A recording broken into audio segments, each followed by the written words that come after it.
Hello, everyone. I'm Ben Coleman, one of your many hosts for the Florida Aviation Network. We're here coming to you live out of the Sebring Regional Airport, and I tell you what, we're having a ball. The weather's great, and we're here at the 2019 Sebring Airport for the Sport Aviation Expo. If you haven't been, you got to come. I was just out walking around on the ramp and they had to scurry me back in here for an interview. But I'd rather be out there. But right now, I'd rather be in here talking to Shannon Diaz. Shannon, Hi. Nice how to are meet you? Yeah, good. And yourself? Shannon, doing well, and I want to hear a little bit about the Fusion 212.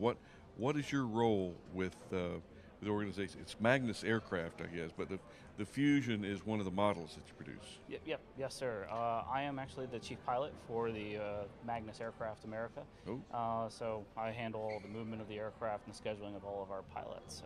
The model that we have currently is the Fusion 212 that we are currently distributing in the U.S. tell you what,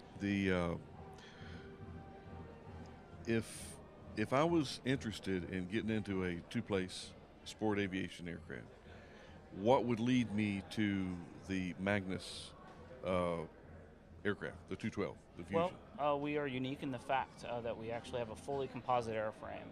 Two parts of this aircraft. We have the wing structure and the fuselage structure, fully made out of carbon fiber. We are unique in that regard. As far as the design capability of the aircraft, we actually designed it in an aerobatic state of mind. As you can look at the flight controls, the asymmetric or the symmetrical profile of the wing lends itself to aerobatic aircraft for us. So it's stress 6 and -3. However, we don't recognize it here in the States as being Right. airbag. But however, if you lose control and happen to follow through on a roll, we don't. Yeah. No, and you can certainly use this aircraft also for spin training as well. That's a unique aspect Good. for us. So. I think you mentioned once before it's a one-piece wing. Yep, a one-piece wing. Yep, a single carbon fiber cross member. It doesn't come apart in two pieces. It's manufactured in one solid carbon fiber piece. So this is a fully 100% carbon spinner to tail, tip to tip. Yep, yes, sir. What kind of landing gear system you use on it? We have a tricycle type gear. 6-inch wheels is what we use on our aircraft. And it's carbon fiber as well. The landing gear struts are actually made out of metal. So Metal. Okay, so that is aluminum. Yep. okay. The what kind of speeds do you get? Because it's probably a pretty slick airplane. Right, yeah, it's very slick with the current ground adjustable propeller. We get about 110 true is what I get when I'm cruising to these events here. With that ground adjustable propeller, if you can take off from the longer runways, you can get about 120 true. So for those guys that like that speed, you can kind of get a little faster. Yeah, and the light sport industry likes 122. Oh yeah, yep. They certainly How do. fast it go? 120. 120, yep. Is it? Downhill, 120. 120. And this is being produced here in the United. Well, actually, they're being fabricated or assembled here in the U.S. Yes. But where is home for? So for the mothership, as I kind of say, Magnus Aircraft, they are located in Hungary. The main manufacturing facility for all of our parts is in Pest, Hungary, the southeast or southwest corner of Hungary. They assemble all the items for us. They put it in a container ship, and we assemble it in Culpeper, Virginia, for the final assembly in the U.S. I'm just kind of curious, and you build them on they're custom, so they're custom made. Yep. When you sell one, you'll build one. Yep. When you get your components, do you get them in sections, or do they send like 2 or 3 fuselage sections, 2 or 3 wing sections, or do you stock components in Virginia? I'm just kind of curious. No, logistically. No. It's just whatever the customer orders, it comes in that container ship, and then we put it together and we certify it and we deliver it to the customer at that point. Interesting. Yep. So it's probably a pretty small, as I say, factory assembly center. Yep. And you have been at Oshkosh, and you've been with the company for a little better than a year. Yep. That is correct. Yep. Since last year, October timeframe is when I really started officially flying for them. And what got you involved in the light sport movement, if you will? Well, I was just interested in the job posting one day. I saw that they were posting a listing for a part-time pilot, and I applied. And sure enough, I got the phone call, and they said that they're looking for pilots like me to go move their aircraft and demonstrate it to customers. So that's how I landed here in Magnus. Sound like Brer Rabbit. Don't throw me in that briar patch. You know, but no, it sounds like a good gig. Oh yeah. No. And what are your plans? Where are you going after Sebring? What's your next show? So our next show is going to be Sun and Fun. We have a booth registered there. We'll be displaying and demoing the aircraft for potential buyers and everyone to come see what Magnus is all about. And we do have some future shows also planned, maybe a expo in Las Vegas as well is maybe on the books for us. Okay, and talk to me about flying handling characteristics. How does it fly? I mean, you're a representative of the company. Yep. You're a pilot. Oh, it flies great. But share with us just some of the things that are a little bit different from maybe other aircraft as far as its capabilities. Right. Yeah. So as soon as I flew this plane, I fell in love with it. It's so responsive. You tell it where to go, it goes for you. It feels so. It looks like a big aircraft, but it flies like a light aircraft. Is the best way I can kind of describe it. And that's what all my customers say to me when I take them up for demo flights. They're like, it looks like a Piper Warrior, but it flies like a ultralight almost. It's a ball to fly. It climbs really rapidly. It can certainly bank pretty quickly. Fully responsive flight controls. It is truly a blast. And you're using the Rotax? Yep, the Rotax 912 ULS, or we can also offer the IS engine, the fuel injected engine. Okay. Any thoughts about the 915? Maybe in the future. We have our R&D team working on that right now. That could be coming down the pipeline. May make it too fast if you get too much power. Yeah, that's true. And I know how much we all like to go fast here in the pilot world. Well, but 120, that's for that category aircraft. That's plenty fast. Yeah. Especially we're talking about light sports. Yeah. How about instrumentation? I know you mentioned custom-wise, you can do it steam gauges or just about anything that you want.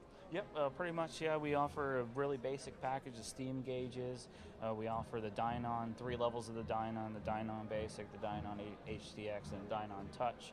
And we are also rolling out a Garmin package as well for those pilots that like to fly with Garmin. I personally like the Garmin system. Yeah, I'm partial, Yeah.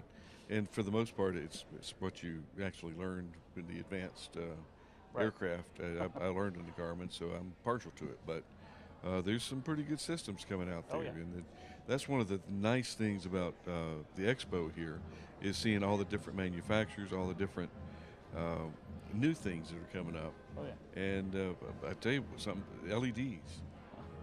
It's revolutionizing the lighting industry. Oh yeah. What a bright idea. Oh, yeah, but that's cheap shot. Yeah, I like that. Well, tell you what, Shannon, what do you want to do to increase your market share? I'm sure that you guys have sales meetings and you have referrals and propositions, and how many folks actually contact you for cold call? I mean, just out of the blue. Hey, we want to come look at at one of your Fusion 212s. It's a surprisingly large number. I mean, after our exposure with the AOPA, it really kind of exploded. Every week I'm having to deal with at least 20 different cold calls of people asking me for demos, wanting to come look at the aircraft, and just trying to fit everyone into the schedule as we go along here. But there's definitely a lot of people showing interest, and the best thing that we could do at this point is just getting the aircraft out there, getting it out in the field and seeing people, or have people see the aircraft, because I've often heard when I land at FBOs that this aircraft has an amazing ramp presence. People just stop and stare. I'm like, what is that? kind of deal. So I would think from a manufacturer standpoint, it's kind of hard to sell this to the principals of the company, but your best feature is just getting in the airplane and flying it around. Yep. I mean, and try to hit the busier airports. Oh yeah. Not necessarily the biggest airports. I don't know if it fits into Chicago O'Hare or Kennedy. Well, that might make some people mad going to there. but probably any time that you've come up with a gathering of people Anyway, weekends, you probably don't have weekends. Right. No, we're really busy. Yep, trying to move the aircraft around, all of that. You know, we've talked about taking the aircraft to coffee runs and all that. Just local engagement opportunities, just to get people buzzing about our plane. So you have a demonstrator here now. Yep, I am the demonstrator. That is, Yep. and so do you have two? I mean, if you are doing a circuit, do you have a tour, or are you just one airplane for the well, demonstrator? we did have two demo planes that we have a pilot on the West Coast. He's responsible for the aircraft in the Midwest, and he's responsible for dealing with the demos over there. And I'm primarily East Coast operations, up and down, all the way from Maine to Florida is where I operate. Do you draw the line at the Mississippi, or is that east and west? Yeah, Okay. pretty much. That's the way we run that. How difficult is the aircraft to disassemble? With a qualified team, for mechanics, it can take up to 2 hours to take apart the wing and put it into a container for that. Now, if you're by yourself, inexperienced, you could probably reasonably expect maybe 8 hours for that disassembly. So the actual fuselage cradles and sits down over the wing. Yes, yep. And it can't be, I mean, it's like 800 pounds total weight, empty. Yep.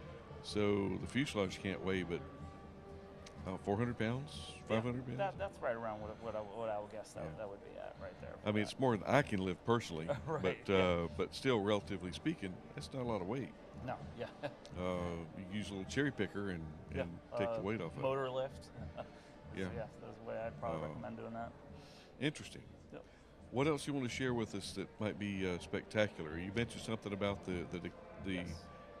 paint schemes. Yep. So if the customer wants to purchase an aircraft, we do custom interiors, custom paint schemes for them. In accordance with our catalog, they can choose through a variety of colors and swaths for the interior.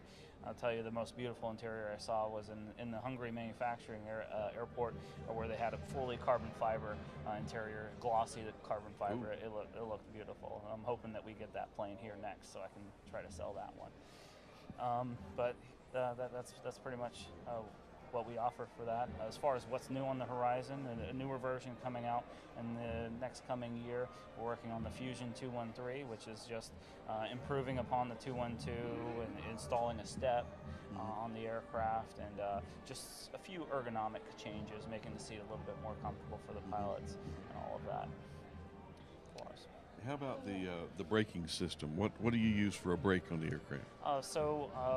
We have the differential braking for the brakes. Are they toe brakes? Yes, toe brakes. Toe brakes is what we have. Two different manufacturers. I think one of them here is Behringer, is what we're now starting to install on our aircraft, the Behringer brakes for us. And I've tried those, and they work really great on our aircraft. And the flaps are electric or manual? Yep, the flaps are electric. They're actually split flap, so they come from underneath the wing for you. So when you are flying it, you definitely don't notice as much as a bubble as you would if you were flying a conventional flap system. Definitely. So you don't get that sinking sensation when you pull your flaps up. Yep, certainly. What else is different about the aircraft? I mean, it's using the Rotax 912. And ground adjustable prop. Yes, sir. And we're talking about what type of baggage area do you have, or capacity? So we have about 45 pounds of baggage behind the pilots. And in fact, I actually flew in from Delaware, landed in Orlando. I took my carry-on, and it fit nicely back in that baggage compartment with me. And I have all my week's worth of clothes that fit in that baggage compartment. So it works well. It's tried and true by me. Good. Trim system? Yeah, electric trim. Electric trim is available on your yoke for you, so up and down electrically. So it's just a pitch trim, no roll trim or anything? No roll trim. That something maybe possibly in the future we might offer. We do have our aircraft rolling off the assembly line with fixed trim tabs that you can actually adjust should you need to do any additional trimming on the aircraft. Well, it sounds like a neat little bird. Oh yeah, definitely got to come out and see us. I will, and I have to admit I've not seen the Magnus before. Okay. This is new. Oh yeah. And again, in the future, what your future plans are to, of course, sell more aircraft. Yep. But where is, other than Sun and Fun, Oshkosh, and the Yep, the Las Vegas show. Yep. That's good. But as far as other future plans for us for the Magnus Fusion, we do plan on actually partnering with Siemens to produce a fully electric Fusion. The fully electric Fusion right now has about a 30-minute flight time, and I've seen that in flight.